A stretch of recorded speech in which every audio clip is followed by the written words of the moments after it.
YouTube, Mark Kaufman here, and today I have a little bit of a different video for you. Today I want to talk about probably the most popular knife blades, or at least knife blade shapes, that I have in my collection.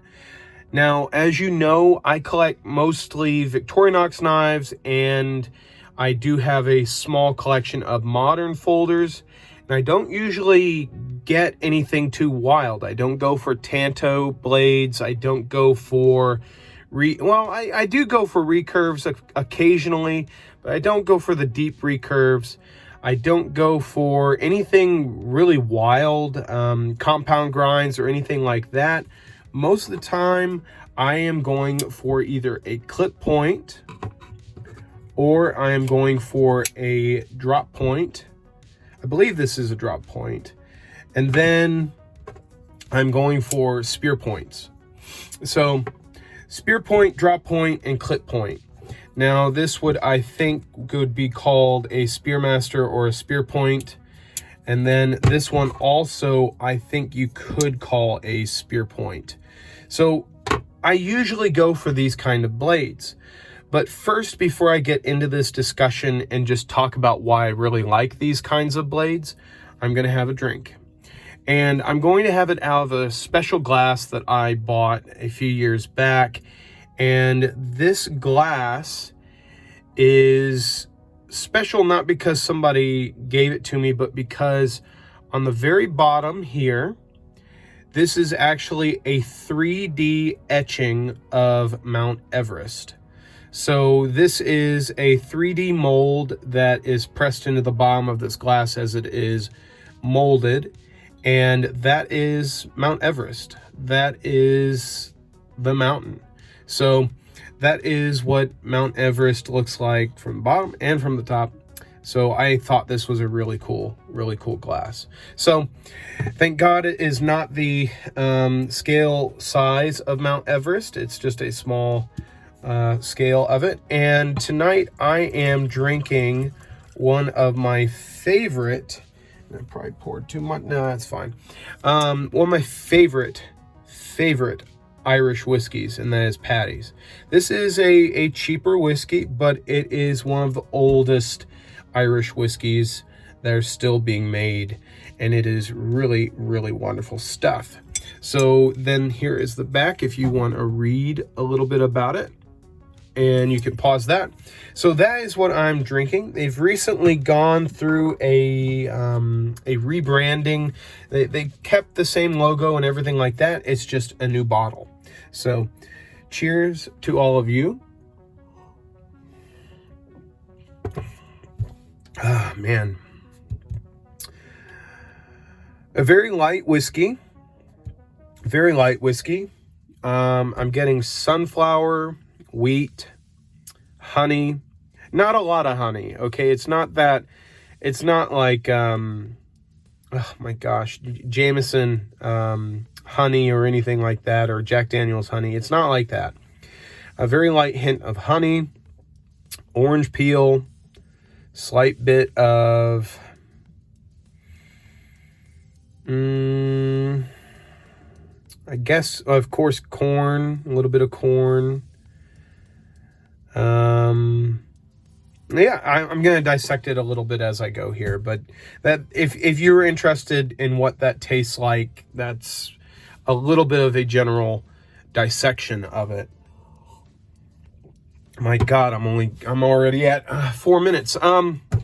So this week has been really crazy. I can't believe it's just Thursday. If any of you are feeling like, holy cow, this week has been crazy, just let me know in the comments. It's been a week. So for me personally, I go for like the Spearmaster blades, the spear points, clips, and the drop points, primarily because they work. I know there are guys that say no, Tantos are the best, and those are the best blades, but for me, a really good clip, drop point, or spear point, man, that is just the way I like it. I've tried many different blade shapes, And for me, they just don't really do it for me. I need to still have that piercing tip. I like to have just a little bit of belly if I'm doing some draw cuts or even using the knife in the kitchen. And for me personally, these types of knives and these types of blade shapes are the way that I like to go. They come in so many different forms. I saw a meme recently that kind of sparked this idea, and it was a knife enthusiast meme, and they had all of these different blades, and they were all the same, but they're like modified tanto, modified sheepfoot, modified tanto sheepfoot, you know, like all these different things. And for me, a classic clip point, a classic spear point, and then a classic drop point are what I like. I think they're just very effective, especially the ones from Victorinox. They're not as, they don't have as much of a belly on them as the Wengers do. But if you want a Victorinox that's going to have that belly, just get something from the Delmont collection. And for me personally, I think Victorinox knives are fantastic in the kitchen. Wenger knives are fantastic in the kitchen. I use these a lot, actually. I don't have it here, but I keep one of my smaller Victorinoxes in... Yeah, I don't have it here, in one of the drawers in my kitchen, and I use that a lot for coring jalapenos or peppers, just because you know, I don't want to have to go reach for a paring knife. It's in the drawer. I can open it, I can core it, I can cut it, and then I can put it on my taco, and then I'm happy. If I don't have a knife in my pocket, I go for something in the drawer, but if I have it in my pocket, usually it's going to be a Victorinox.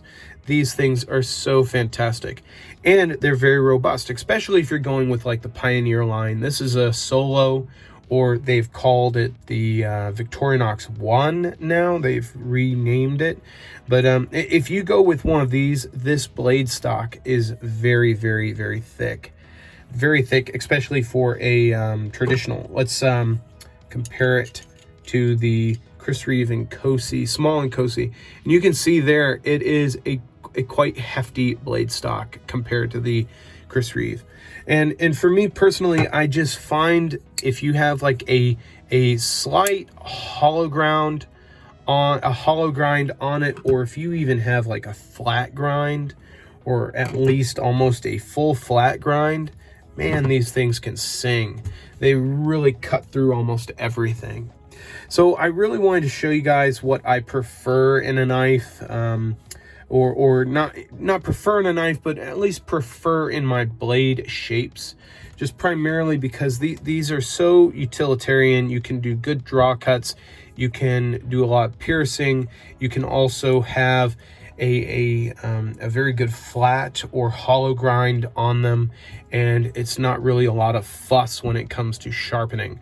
That's another thing that really draws me to these, is because you don't have a lot to worry about on sharpening. You just hold your angle, pull it back, pull it forward, and you're usually very, very good to go. Unless you have something very difficult to repair, or if it is a complete reprofile. Sometimes these can be a little bit tricky, especially if they have a perfect flat and then they have a very small curve at the end. But I have done a video on sharpening a Victorinox, and especially one that had a very flat edge and then a rounded tip. Those techniques are revealed in that video if you want to just go back in my catalog and see that.